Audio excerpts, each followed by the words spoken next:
Para vocês, hoje vamos ter uma noite muito especial. A gente gostaria de trazer a prática clínica que o paciente bate no nosso consultório e nos pergunta: o que eu comi? Para isso, nada mais, nada menos do que o nosso grande amigo, o professor Ricardo Barbucci, que dispensa qualquer apresentação, é um grande mestre entre a microbiota, entre a intolerância alimentar e, sem sombra de dúvida, poderia trazer para a gente hoje o que há de mais novo nesse aspecto. Por favor, mestre Barbucci, seja bem-vindo mais uma vez. Essa casa é sua, por toda a apresentação contigo. Boa noite a todos. Antes de mais nada, é um grande prazer, uma grande honra estar aqui de volta para falar nesse circuito de debates, que é uma coisa que já está se tornando rotina na gastroenterologia do Brasil, e estando cercado de pessoas tão memoráveis, então meu orgulho é maior ainda. Vamos tentar falar um pouquinho para vocês sobre as intolerâncias alimentares e espero que vocês aproveitem. Depois vão ter aí os debates, né, dos casos clínicos, onde vai se poder, com certeza, se esmiuçar um pouquinho mais o assunto. Beleza? Posso, então, começar? Tá, vocês estão vendo minha tela?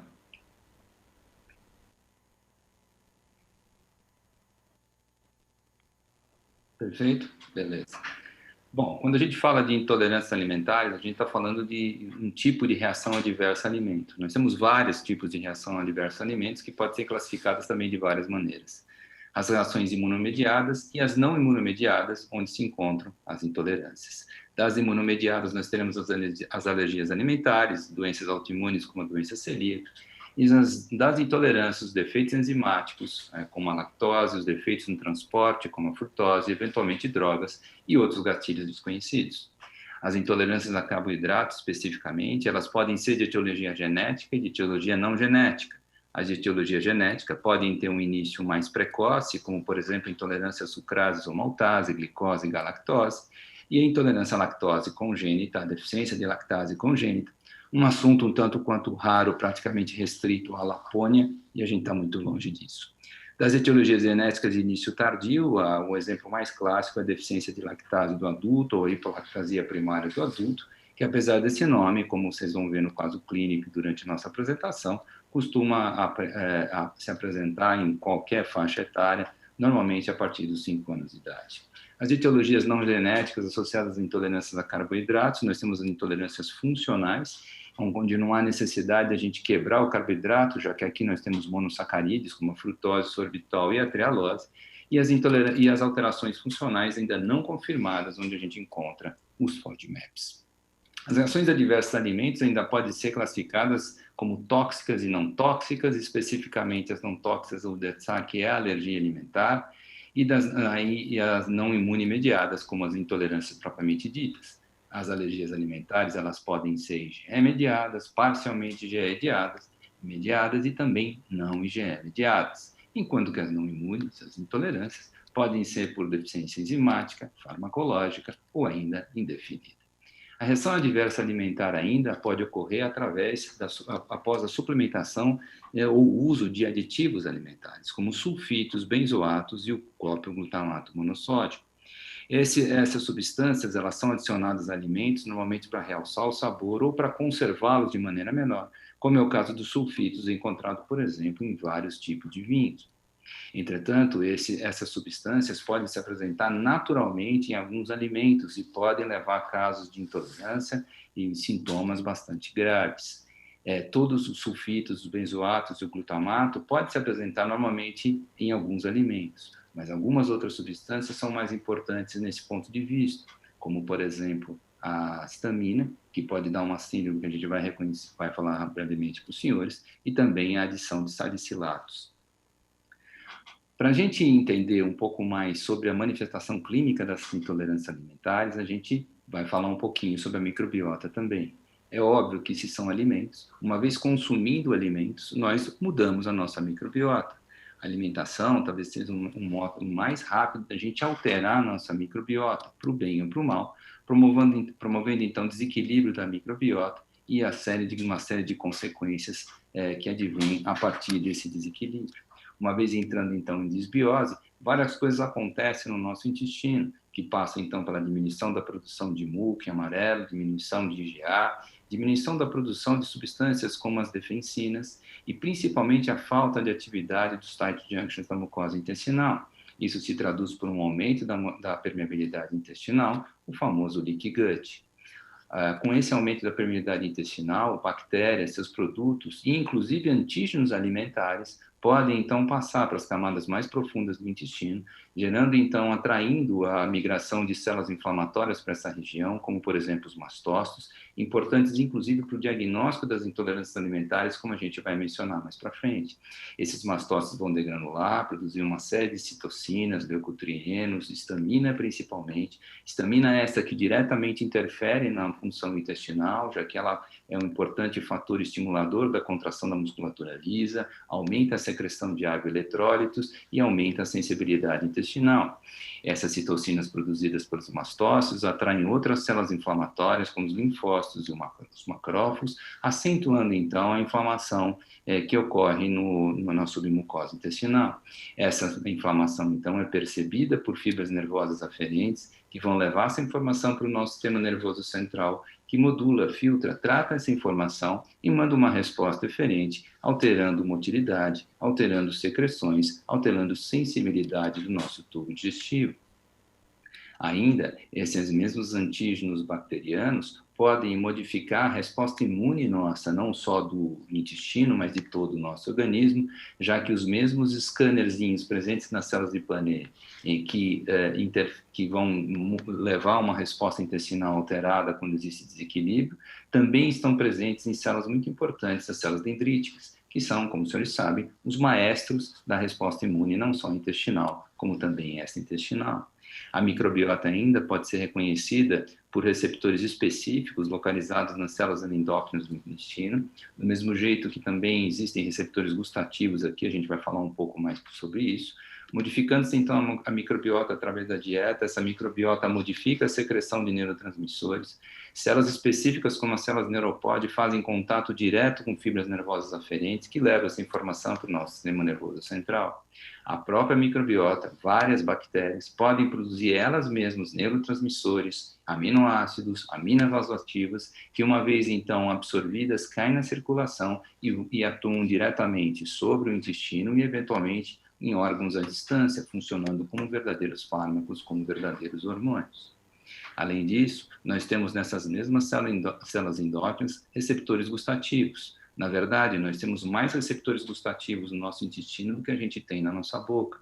Qualquer substância ingerida, seja carboidrato, gordura ou proteína, é reconhecido por esses receptores presentes no esôfago, estômago, intestino delgado e grosso, que levam então à produção de várias aminas e neurotransmissores, como serotonina, colicistoquinina, GLP-1, GLP-2, peptídeo YY, etc., que podem, caindo na circulação, alterar o metabolismo do nosso intestino e também interferir diretamente no eixo cérebro-intestinal. Nós temos também mais receptores gustativos no nosso intestino do que a gente tem no nosso nariz, e que, uma vez também estimulados, interferem diretamente no eixo cérebro-intestinal. Existem ainda receptores bastante importantes no nosso intestino, os Transient Receptor Potential Channels, ou TRP. Receptores esses que são estimulados através da mudança da temperatura, do pH, ou por qualquer substância química ingerida, como, por exemplo, capsaicina, que age através dos receptores TRPV1. Modificando-se, por exemplo, a temperatura de um alimento, a gente pode ter diferentes tipos de sintomas e sinais associados às intolerâncias alimentares. Qualquer substância ingerida, seja um FODMAP, sendo não FODMAP, pode causar uma reação adversa no nosso organismo, já que há uma interferência, portanto, direta de tudo isso no nosso eixo cérebro-intestinal. Isso explica ainda como as intolerâncias alimentares podem levar a sintomas intestinais e também a sintomas extraintestinais dos mais variados tipos. Além disso, dependendo do tipo de alimento que nós ingerimos, essa informação relacionada a esse alimento é transmitida para o nosso cérebro, e lá no cérebro, determinados alimentos podem levar à produção de dopamina e opioide. modificando, então, o prazer ou desprazer que nós temos ao ingerir determinados alimentos. Esses mecanismos são conhecidos como mecanismos hedônicos da alimentação e interferem de maneira bastante importante no tipo de sintomas e na intensidade dos sintomas associados ao uso de qualquer tipo de alimento. Mais recentemente, se fala muito na participação da dieta, por exemplo, dos FODMAPs, na condução de doenças funcionais do tubo digestivo, como, por exemplo, principalmente o intestino irritável, mas também a distensão e o bloating funcionais, a diarreia e a constipação funcional. Como os senhores sabem, os FODMAPs nada mais são do que carboidratos não digeridos e, portanto, fermentáveis, que se diferenciam de outros carboidratos não digeridos porque eles têm um alto poder fermentativo. São representados, então, por 5 grupos de alimentos, com destaque para a frutose, a lactose, os frutanos, os galactanos e, por fim, os polióis. Essas fibras, então, altamente fermentáveis, presentes no nódulo intestinal, vão levar a efeitos adversos através de algumas maneiras. A primeira maneira é modificando a microbiota intestinal. Ora, se eu tenho uma fibra solúvel que é fermentada por uma bactéria, ela vai incrementar a população dessas bactérias que as fermentam. Além disso, esses carboidratos não digeridos aumentam a pressão osmótica intraluminal, o que pode, então, diminuir a consistência fecal e gerar diarreia. Essas bactérias que fermentam esses carboidratos levam à produção de gases esses que distendem o intestino e podem levar a uma série de alterações, como a gente vai ver mais para frente. Essas alterações, elas são no mínimo desconforto abdominal, mas também flatulência excessiva, bloating e a própria alteração do hábito intestinal, já que dependendo do tipo da microbiota que eu tenho nesse intestino, eu vou produzir diferentes tipos de gases, e produzindo diferentes tipos de gases, eu vou ter diferentes repercussões sobre o trânsito intestinal. Se eu uso um FODMAP e tenho uma microbiota produtora de metano, eu tenho mais chance de ter constipação. Em contrapartida, se eu tenho uma microbiota produtora de H2S, eu tenho a ter diarreia e tendo a ter diarreias, inclusive, de controle mais difícil do que outros grupos bacterianos produzindo diferentes tipos de gases. A produção de flora metanogênica, por exemplo, é um dos problemas sérios associados à sensibilidade e especificidade, por exemplo, dos testes respiratórios no diagnóstico das intolerâncias alimentares. Outro fator extremamente importante que interfere na presença de intolerância e nos sintomas e gravidade dos sintomas associados à ingestão de qualquer tipo de alimento é a presença de supercrescimento bacteriano e, eventualmente, supercrescimento fúngico de intestino delgado. Quanto mais bactérias eu tenho no delgado, consequentemente, maior vai ser a fermentação bacteriana, o que vai levar a uma intensidade de sintomas mais exacerbada. Normalmente, as intolerâncias mais tradicionais tendem a melhorar simplesmente com o uso de antibióticos, mesmo que não haja um supercrescimento bacteriano específico. Grande parte, então, dessas fibras solúveis, elas, ao serem fermentadas, além de gerarem a produção de gases, também gera a produção dos famosos ácidos graxos de cadeia curta, lactato, acetato, propionato e butirato. Primeiramente, diminuem o pH intracolônico, o que interfere diretamente na população bacteriana. Além disso, eles podem se ligar diretamente a receptores específicos, os Free Fatty Acid Receptors do tipo 2 e 3, e esses receptores, então, podem modificar diretamente o nosso eixo cérebro-intestinal. Esses ácidos graxos ainda podem modular o tipo de resposta associada à alimentação, dependendo do tipo de reação imune que eles vão modular, que eles vão transformar, que eles vão modificar, já que eles podem interferir diretamente na produção de interleucinas, podem interferir diretamente na produção de neurotransmissores esses que podem interferir na motilidade intestinal, podem interferir na secreção ácido-péptica, podem interferir na secreção pancreática e podem interferir também na secreção, por exemplo, de grelina, leptina e modificar, inclusive, o apetite dos nossos pacientes, alterando de uma maneira global o nosso metabolismo.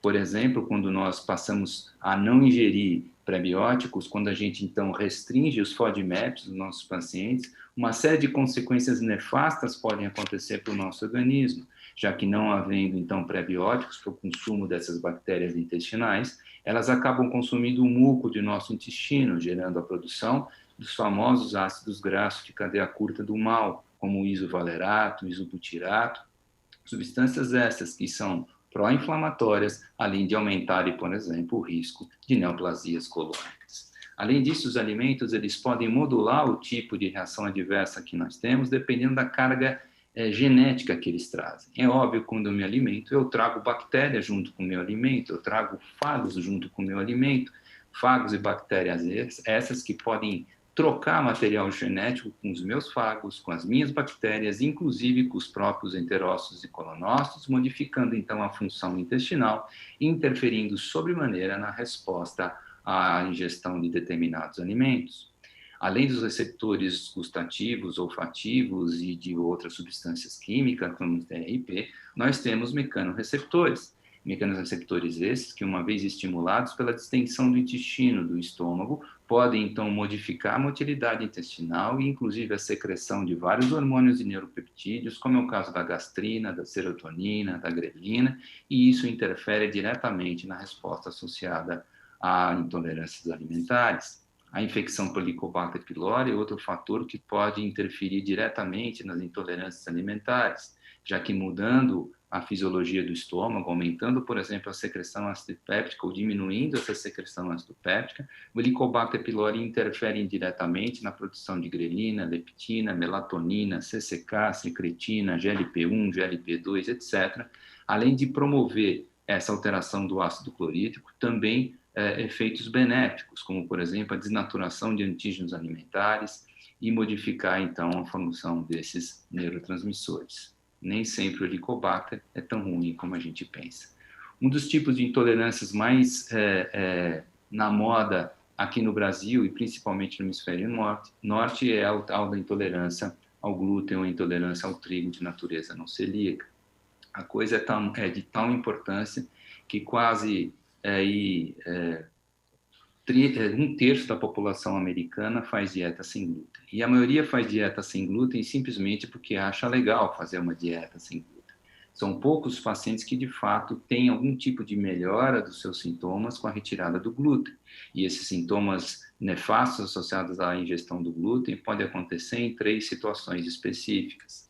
A primeira coisa é a doença celíaca. Como os senhores sabem, uma doença, então, autoimune, imune-mediada, não pode ser considerada uma intolerância, mas com certeza é uma reação adversa a um alimento e pode gerar uma série de sintomas intestinais e também extraintestinais. A alergia ao trigo é outro fator importante que pode levar a manifestações intestinais, mas normalmente associada a outros tipos de manifestações respiratórias e cutâneas. E, por último, a intolerância ao trigo ou ao glúten não celíaco.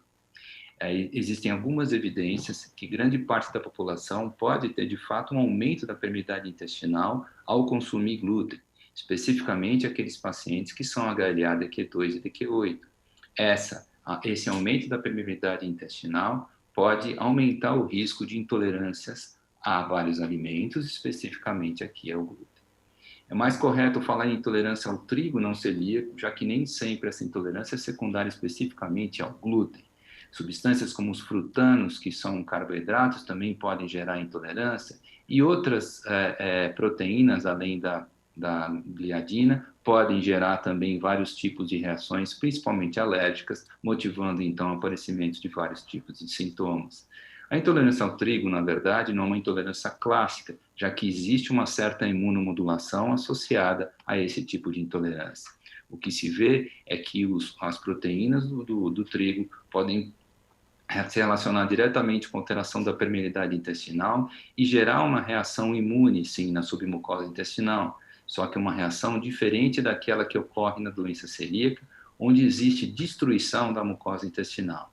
Nessa situação, a mucosa intestinal se apresenta preservada, mas os sintomas são muitas vezes parecidos ou iguais àqueles que a gente tem em pacientes celíacos. A sensibilidade ao trigo não celíaca tem uma prevalência até certo ponto desconhecida, mas que pode chegar a quase 6% da população. Ou então, se aproximar da prevalência da doença celíaca, que gira em torno de 0,5% a 1% da população. Predomina em mulheres, especificamente com antecedentes familiares de doença celíaca.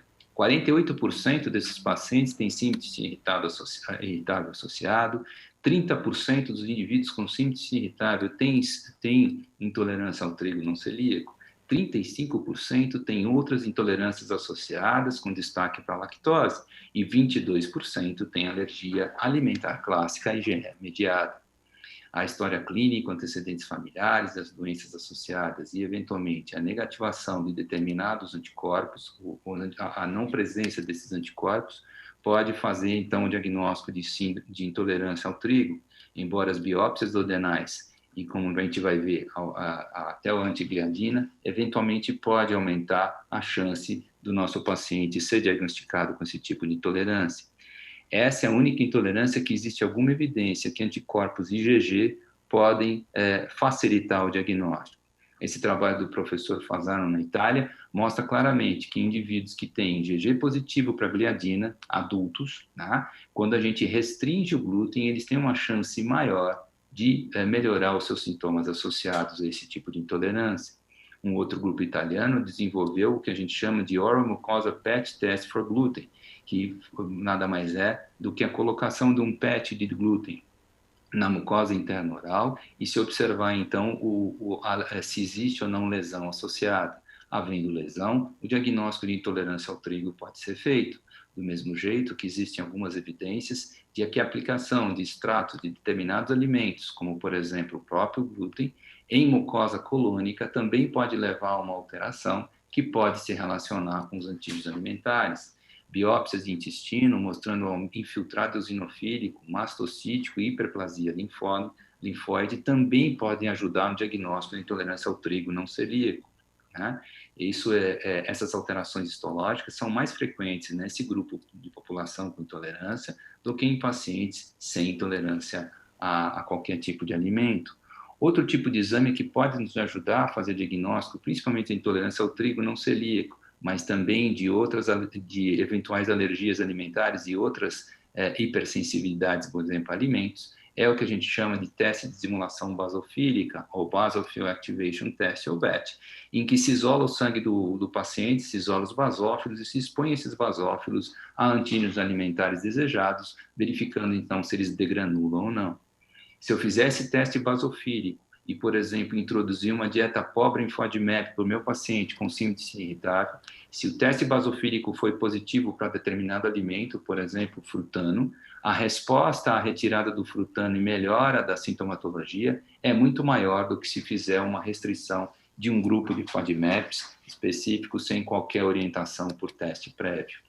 Lembrando que a intolerância ao trigo não celíaco é um diagnóstico, então, acaba sendo basicamente clínico, como grande parte das intolerâncias. Eu dou muito mais valor à história clínica do meu paciente, ao diário alimentar, do que qualquer exame, seja respiratório ou sérico.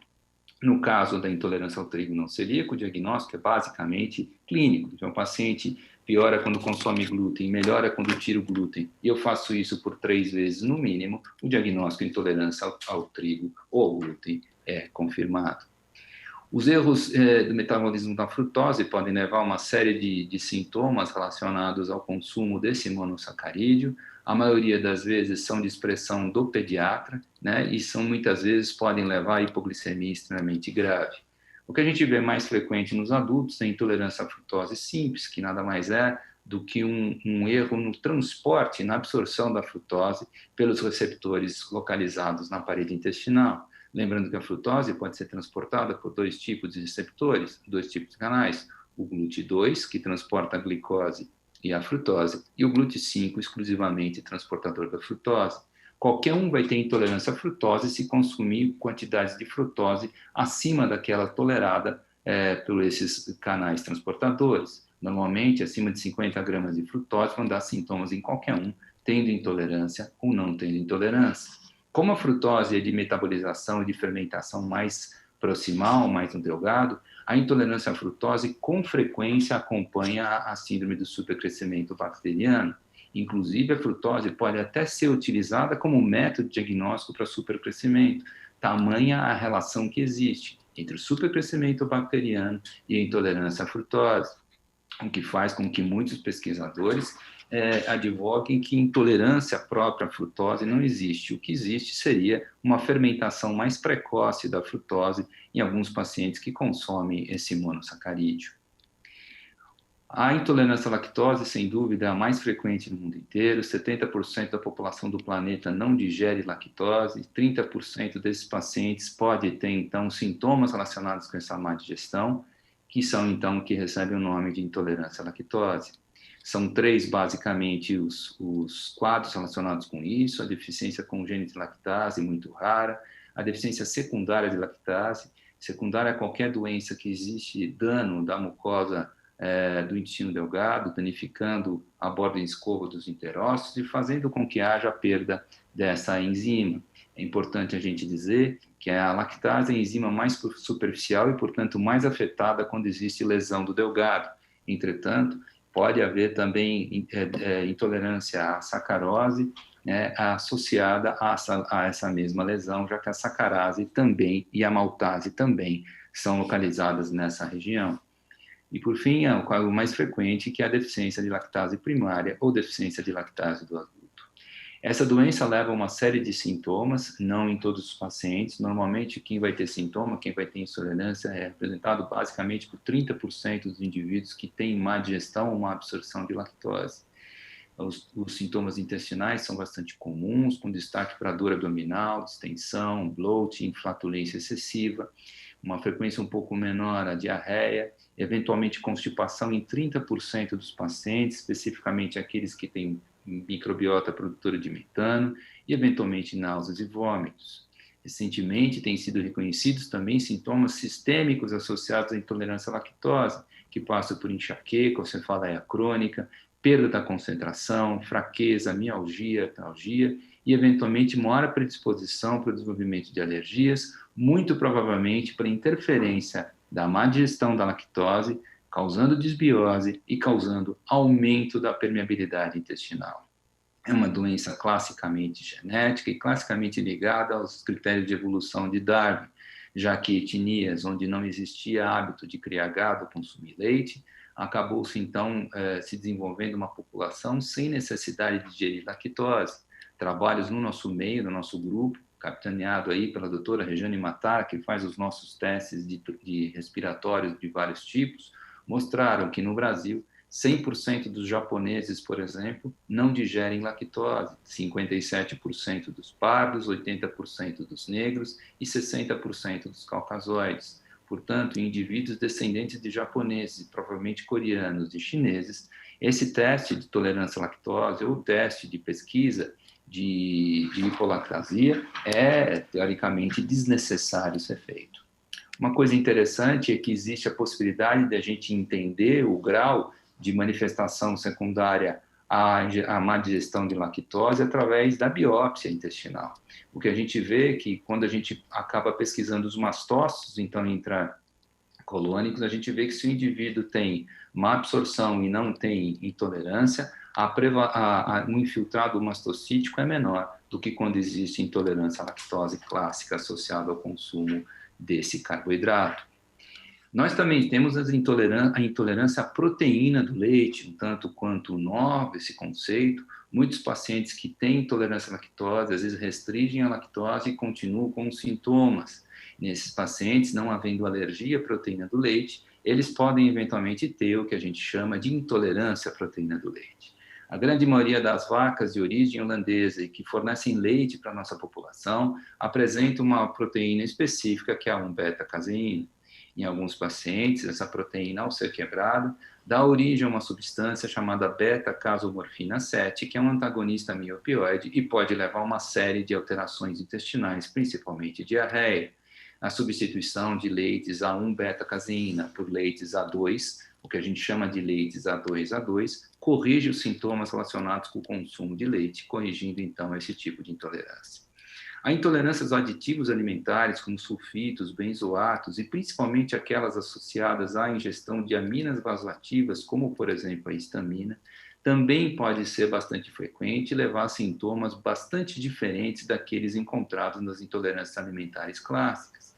Como os senhores sabem, a histamina é metabolizada por uma enzima, a diaminoxidase, e havendo uma deficiência dessa enzima, eu posso ter, então, um excesso de histamina no meu corpo, que pode levar a uma série de sintomas. Ou, eventualmente, eu posso ter intolerância também à histamina quando o consumo de alimentos traz com eles uma quantidade de histamina que não consegue ser metabolizada por essa enzima. Valores de 1 a 2 nanogramas aumenta a secreção ácido-pética, mas, em compensação, valores acima de 100 nanogramas por ml de histamina podem levar, inclusive, à parada cardiorrespiratória.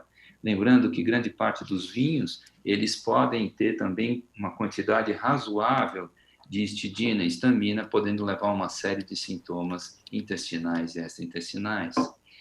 O quadro mais grave relacionado à intolerância à histamina é o que a gente chama de síndrome escombroide, que acontece quando a gente consome esses tipos de peixe já parcialmente, vamos dizer assim, onde já se iniciou o processo da putrefação, mas não há uma alteração do sabor, não há bactérias em quantidades aumentadas. O problema é que esses peixes, quando são contaminados por bactérias e permanecem algum tempo em exposição ao ambiente, por terem muita histidina, essa histidina é metabolizada em histamina, o que pode levar a essa síndrome bastante grave, cujo diagnóstico diferencial é, inclusive, com alergias alimentares. Outro tipo de intolerância é a intolerância que nós temos quando a gente consome grande quantidade de alimento. Como os senhores sabem, quanto mais alimento nós produzimos, mais ácido clorídrico a nossa célula parietal produz, e para cada mol de H+, que sai também um de bicarbonato. Isso provoca o que a gente chama de alcalose pós-alimentar, o que pode levar a desconforto, sono, perda da concentração. A intolerância ao consumo de etanol também é bastante frequente. Quando existe uma alteração, então, já genética na atuação dessa enzima, principalmente encontrada em orientais, levando então a flush, mal-estar e dor de cabeça após o consumo de álcool. Um outro tipo de intolerância que passa pelo critério das alergias alimentares é a intolerância ao níquel. Vários trabalhos italianos mostram que os testes positivos para níquel podem levar a grande melhora dos sintomas intestinais presentes, por exemplo, na síndrome irritável, quando a gente passa a fazer uma dieta pobre em níquel. O diagnóstico de todas dessas intolerâncias pode ser feita, pode ter assim uma arma a ajudar os testes respiratórios, vai ser mencionado nas apresentações posteriores à minha. Então, intolerância, síndromes, por exemplo, como intolerância à lactose, intolerância à frutose, eventualmente intolerância a sorbitol, frutanos, o que a gente quiser, também podem ser pesquisadas por testes respiratórios. É importante que a gente diga que não existe qualquer evidência que os testes de IgG sérico no diagnóstico de alergias e principalmente de intolerâncias alimentares. A FBG, a Sociedade Brasileira de Alergia e Imunologia, colocam esses testes como completamente desnecessários e não tendo qualquer valor científico para o diagnóstico ou condução desses pacientes com intolerâncias alimentares. Isso também acontece em outras sociedades internacionais, como essa sociedade aqui de Hong Kong. Um outro tipo de intolerância um pouco negligenciada é a intolerância à tiramina, quando associada ao uso de inibidores da monoamina oxidase. O uso de alimentos muito ricos em tiramina pode levar a uma série de sintomas digestivos e excessos digestivos quando usados inibidores da MAO. Isso acontecia muito quando a gente usava furazolidona para tratar os nossos pacientes com Helicobacter pylori positivo. O tratamento, normalmente, ele passa pela abstenção do alimento desencadeante quando for possível, uso de enzimas digestivas específicas e, eventualmente, outras substâncias, como, por exemplo, o uso da alfa-galactosidase. Indivíduos, principalmente, com intolerância à rafinose ou que passam onde a restrição de FODMAPs traz benefício bastante importante, o uso da alfa-galactosidase pode, ao digerir esses carboidratos mais complexos, limitar a sua oferta para as bactérias intestinais, limitando então a fermentação e limitando os sintomas relacionados com o consumo, por exemplo, de FODMAPs. E vários trabalhos clínicos mostraram que essa substância é eficaz no controle dos sintomas. Enzimas como a beta-galactosidase também podem ser usadas no tratamento, por exemplo, da insuficiência à lactose. Entretanto, alguns pacientes, mesmo usando a enzima, eles não respondem totalmente quando consomem lactose, continuando a apresentar determinados tipos de sintomas. Isso pode acontecer, talvez, quando o consumo de lactose é excessivo ou quando existe alguma alteração da enzima dada por via oral. Essa enzima, então, consumida pela boca, pode ser desnaturada pelo ácido por enzimas pancreáticas, fazendo com que ela não funcione de maneira adequada. Um jeito da gente suplantar esse problema associado a essa falta de ação com a beta-galactositase é a suplementação com probióticos, principalmente do gênero Lactobacillus. Probióticos esses que a gente sabe que, por si só, produzem beta-galactosidase. Especificamente, o Lactobacillus acidófilos é o que mais produz beta-galactosidase. E o consumo frequente, o consumo diário desse gênero e espécie de probióticos pode diminuir o grau de intolerância associado ao consumo de lactose e podem, com vantagem, então trazer vantagem quando associados, por exemplo, ao uso da enzima a lactase. A gente, o adiantado da hora aqui me impede de falar um pouco das alergias alimentares, mas basicamente o que a gente tem é que as alergias, elas têm um comportamento diferente quando são relacionadas, quando aparecem na infância e quando aparecem no adulto. No adulto, normalmente, elas são perenes, enquanto o seu aparecimento na infância pode fazer com que haja um desaparecimento dos sintomas quando a criança entra na adolescência, né? Essas alergias alimentares são mais frequentes em indivíduos com história de dermatite atópica ou de história de outra atopia, quando há deficiência de B12, de vitamina D e quando existe obesidade presente. Outro fator de risco para as alergias alimentares é o uso crônico de BP. Esses alimentos representam os 80% dos casos de alergia alimentar, enquanto que a alergia a amendoim e a noz representa 90% das fatalidades associadas às alergias alimentares. É muito frequente a reação cruzada de vários alimentos, quando a gente fala de alergia alimentar, inclusive reação cruzada com substâncias não alimentares, como, por exemplo, a reação cruzada que tem da alergia ao látex com alergia a kiwi, banana e abacate, né? Uma coisa muito importante, não existe evidência de reação cruzada entre camarão e contraste iodado, um problema que traz bastante dificuldade para os médicos na hora de pedir tomografias.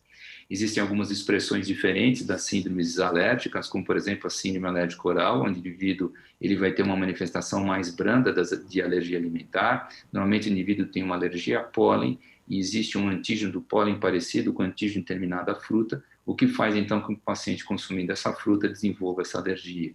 Existe a anafilaxia tardia secundária, na carne vermelha e cetuximab, e uma coisa bastante importante, a alergia, o Wet Dependent Exercise Induced Anaphylaxis, que é um tipo de alergia alimentar ao trigo, que só acontece quando o indivíduo consome trigo e logo após, no período de 2 horas, ingere ácidos, ingere anti-inflamatórios não esteroidais, etanol, ou quando o paciente faz exercício físico em até 2 horas após consumido o glúten.